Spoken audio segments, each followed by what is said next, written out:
حقیقت یہ ہے کہ اگر ہم جس سرزمین حیدرآباد میں ہم رہتے ہیں، یہاں پر سب سے پہلا شخص اگر کوئی کالا پانی کو گیا تو شخص کا نام مولوی علاء الدین تھا، جو تاریخی مکہ مسجد کے امام تھے۔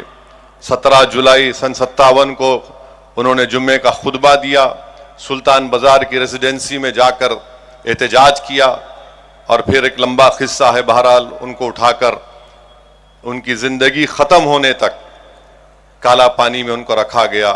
انگریز لکھ رہے تھے کہ شخص مر جائے گا، مگر یہاں کی جو حکومت تھی نظام کی سالار جنگ، وہ بولتے تھے کہ مولوی علاء الدین خطرناک ہے، ہم نہیں لا سکتے۔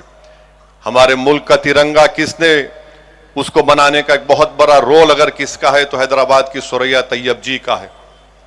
اور پھر آپ جانتے ہیں کہ عابد حسن صفرانی کون تھے؟ یہ وہ شخص تھا جو نیتا جی سبھاش چندر بوس کے ساتھ تھا۔ حیدرآباد سے ان کا تعلق، 2 سال ورلڈ جنگ عظیم، دوسری جنگ عظیم میں ان گرفتار کر لیا گیا۔ مگر ہم یہ بھی دیکھتے ہیں کہ آج ہم سے پوچھا جاتا ہے، یہ گورنمنٹ آف انڈیا کا ریکارڈ ہے، فارن ایکسچینج 38% گلف کوآپریشن ممالک سے آتا ہے، اور جی سی سی میں سب سے زیادہ کام کرنے والے مسلمان ہیں۔ 38% بھارت کو فارن ایکسچینج ریمیٹنس جس کو بولتے ہیں آتا ہے۔ ہاں یہ بات سچ ہے کہ ایڈوانس اکانومیز جو امریکہ، یونائٹڈ کنگڈم، آسٹریلیا، سنگاپور ہے، ان سے زیادہ آ رہا ہے، مگر وہاں پر بھی مسلمان بچے ہیں۔ ان تمام کے بعد بھی ہم پہ الزام لگاتے ہیں۔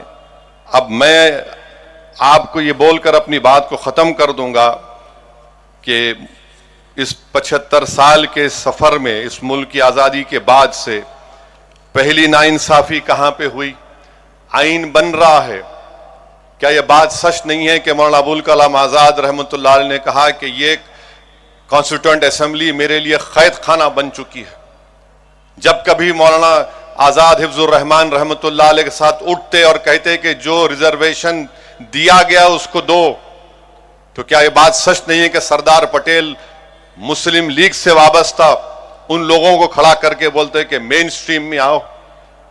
پھر اس کے بعد آپ دیکھیں گے کہ سمویدھان کا مائنورٹی رائٹس کی جو کمیٹی بنائی گئی، سردار پٹیل کو ذمہ داری دی گئی۔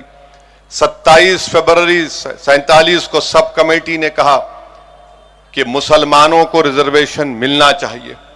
8 اگست 47 کو اس کو وڈرا کر لیا گیا۔ کیا یہ بات سچ نہیں ہے کہ مولانا آزاد نے جب مسلم لیگ کے لوگ مسلمانوں کو کہہ رہے تھے کہ تم پاکستان چلو، جو گورنمنٹ میں ملازم تھے، مولانا آزاد نے محنت کر کے ایک سرکولر جاری کروایا، اور پھر کیا ہوا؟ وہ سرکولر واپس لے لیا گیا۔ اس سرکولر میں کیا پھر بعد میں کیا لکھا گیا کہ اقلیتوں کی برابری ان کو دیا جائے گا، کہیں پر نظر نہیں آتا وہ۔ اور پھر آپ دیکھتے ہیں کہ اس لمبے ہمارے ملک کے سفر میں 62 دسمبر میں کشمیر میں رسول اللہ صلی اللہ علیہ وسلم کا منہ مبارک چوری ہو گیا۔ کیا آپ جانتے ہیں کہ 8 لاکھ مسلمانوں کو اس وقت ایسٹ پاکستان میں ڈھکیل دیا گیا؟ 8 لاکھ، یہ ڈیٹا ہے اس کا۔ فسادات کتنے ہوئے؟ نلی کا میسکر ہوا آسام میں، آپ نے دیکھا فساد ہوا ہاشم پورہ کا، ملیانہ کا، ہم اور آپ نے دیکھا گجرات میں، بلکہ 69 کا فساد تو 2002 سے بدترین تھا۔ پھر 2002 کی نسل کشی ہم نے دیکھی، 2019 کا دلی کا فساد دیکھا، حیدرآباد کے فسادات ہم نے دیکھے۔ مگر ایک بات جو لوگ سمجھتے نہیں ہے وہ یہ ہے کہ ان تمام فسادات کو ہم نے دیکھا، ہماری مسجد کو شہید کر دیا گیا، اور کورٹ کا جب فیصلہ آیا تو کورٹ نے کہا کسی نے شہید نہیں کیا۔ سپریم کورٹ کا فیصلہ آیا تو کہا کہ آستھا کی بنیاد پر مسجد آپ کو نہیں دی جا سکتی۔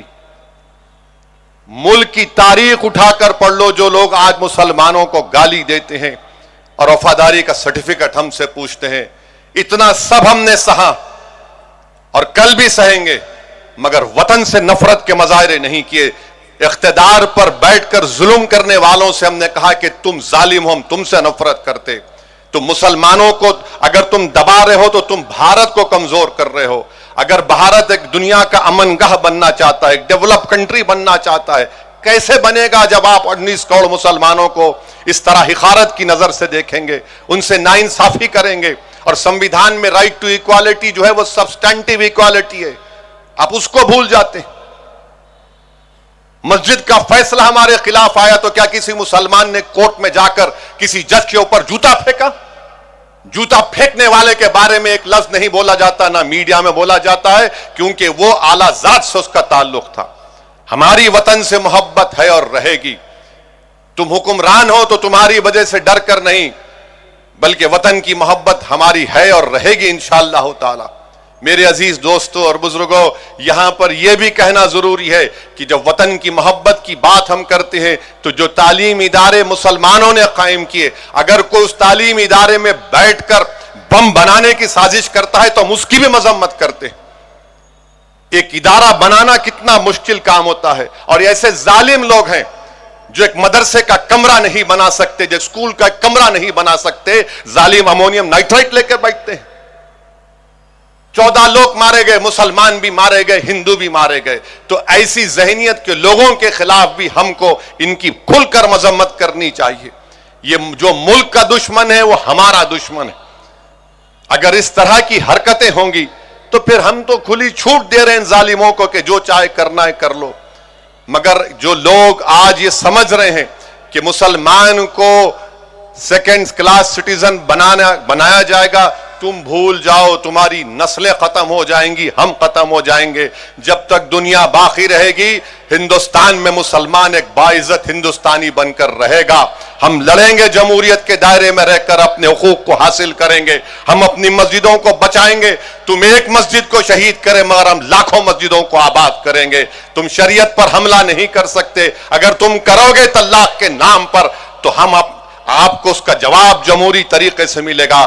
بہرحال میرے عزیز دوستوں اور بزرگوں, یہ وقت اتحاد کا ہے, اور ہم کو اور آپ کو اس وطن کو بچانے کے لیے جس طرح ہمارے بزرگوں نے عظیم قربانی دی, ان کی قربانیوں کو یاد کرتے ہوئے ہم کو اس وطن کو اور مضبوط بنانا ہے.